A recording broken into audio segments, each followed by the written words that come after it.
안녕하십니까.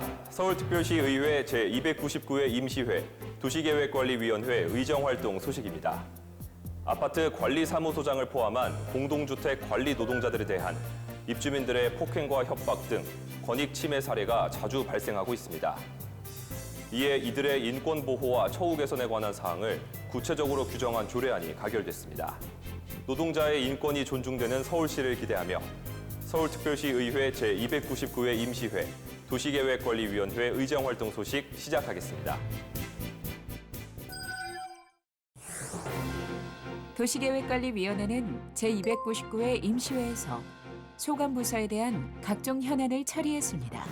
도시계획관리위원회는 2월 22일부터 3월 5일까지 진행된 제299회 임시회 상임위원회 회의에서 소관부서와 각 실국에 대한 업무 보고를 받는 한편 각종 안건을 심의했습니다.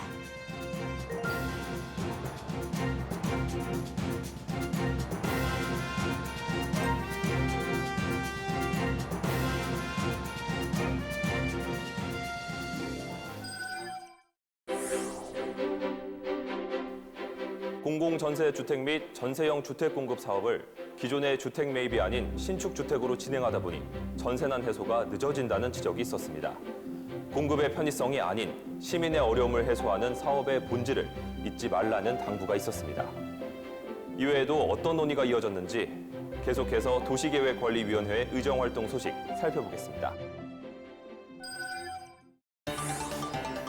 도시계획관리위원회는 2월 25일 열린 도시공간 개선단 소관 주요 업무 보고에서 도시공간 개선단에서 추천한 공공건축가들에 대한 민원 발생을 지적하며 일회성의 일이 아닌 공사가 끝날 때까지 책임감 있게 임해줄 것을 주문했습니다. 새롭게 기준이 바뀌었으면 초기부터 건축을 해왔던, 설계를 해왔던 분들이 거기에 바뀐 기준에 따라서 건축이 완료될 때까지 한 번이라도 그 부분에 대해서 관심을 갖고 일부 수정을 했더라면 그 실내기가 안에 들어가지 못해가지고 나타나는 그런 문제는 없었을 겁니다. 또한 지하 공간과 연접된 지역 재건축 시 적극적인 협의를 통해 기존의 지하 공간과의 연결을 추진해 지하 공간이 재기능을 할 수 있도록 신경을 기울여 줄 것을 당부했습니다.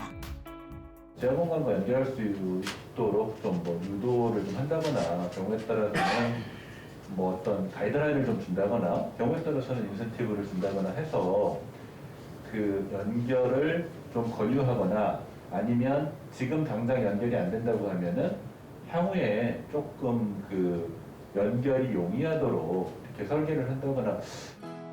한편 오는 9월 예정되어 있는 서울 도시 건축 비엔날레의 경우 코로나19로 인해 불확실한 상황이지만 서울시의 큰 축제인 만큼 건축 관계자뿐만 아니라 모든 시민이 함께할 수 있도록 진행 방식을 확정하고 시민 참여 등을 다각도로 고민해 줄 것을 당부했습니다.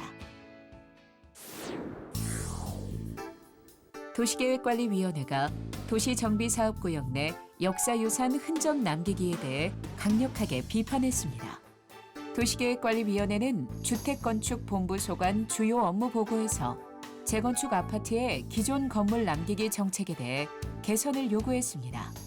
어떻게 보면은 그 자체가 문화유산을 남기는 거는 혹시 아파트 재건축을 방해하려고 하는 게 아닌가? 아파트 큰 단지 내에 또 한 동도 아니고 두 동을 얼굴하니 이렇게 남겨놓으니까 진짜 계획도 하기 힘들고 너무 또 위화감도 조성이 되고. 현재 서울시가 청년들에게 시세보다 저렴하게 살 곳을 제공하기 위해 추진 중인 역세권 청년주택에 대한 문제도 거론됐습니다. 도시계획관리위원회가 언론을 뜨겁게 달군 서초동 역세권 청년주택 시행사 직원의 공개 채팅방 막말 논란에 대해 지적하며 대책 마련을 촉구했습니다. 감시 기능을 할 수 있는 역할을 가진 분들이 들어가야 된다는 겁니다. 추후에 우리가 보고받고 문제를 해결하는 게 아니라 사전적으로 검토해서 그 당시에 분양을 하는 과정에서 최대한 빨리 한 단계라도 먼저 좀 선도적으로 문제 해결을 할 수 있는 방안을 좀 마련해 주십시오. 한편 대상별로 맞춤형 청년주택 모델을 구축해 실질적이고 실효성 있는 청년들이 만족할 수 있는 사업이 될 수 있도록 검토해 주기를 당부했습니다.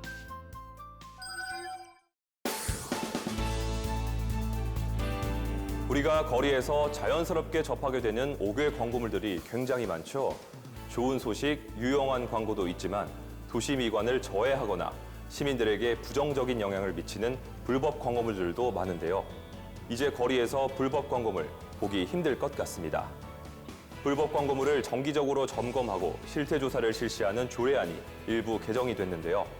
시민 리포터가 찾아가서 자세한 내용 알아봤습니다. 함께 보시죠.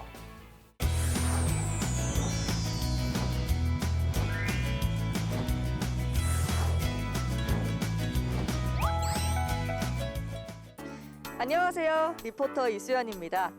잠깐 이렇게 거리에만 나와도 많은 광고들을 접할 수 있는데요.